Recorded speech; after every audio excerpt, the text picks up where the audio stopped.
மேங்காவோட ஒரு சைடை மட்டும் எடுத்துருக்கோம்.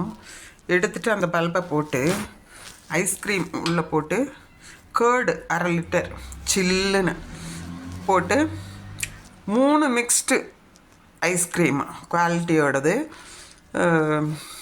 3ஐயும் ஒரு ஸ்கூப் எடுத்து போட்டிருக்குறோம். வெனிலா ஒரு ஸ்கூப்பு, மேங்கோ ஒரு ஸ்கூப்பு, பட்டர்ஸ்காட்ச் ஒரு ஸ்கூப்பு போட்டு கேர்டு ஒரு பேக்கெட் போட்டு சுகர் போட்டு அடித்து எடுத்துருக்குறோம். இப்போ இது போல் இருக்கும். இப்போ இதை மேங்கோ லஸ்ஸி தான், ஆனால் ஃபுல்லாக க்ரீமியாக இருக்கும் நல்லா. இது பாதாம் ஊற வச்சுட்டு துருவினது, அதை மேலே தூவிக்கிறோம்.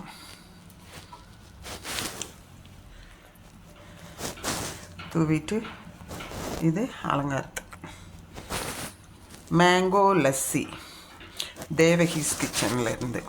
இது ரொம்ப ஈஸி உங்களுக்கு செய்கிறது. ஒரு சைடு போட்டதுக்கே உங்களுக்கு 3 ஜூஸ் கிடைக்கிது இது போல். சரியா? கடையில் வாங்குறது ரொம்ப காஸ்ட்லியாக தான் இருக்கும் உங்களுக்கு.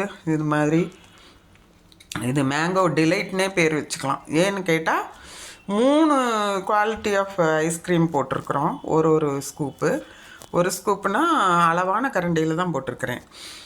ஒரு 1/2 லிட்டர் பேக்கெட் ஃபுல்லாக கேர்டு, சுகர் 3 ஸ்பூன், அவ்வளோதான். பாதாம் 2 பாதாம் துருவி சேர்த்துருக்கேன். இப்போ இதில் 3 இது இந்த அளவு கிடச்சிருக்கு.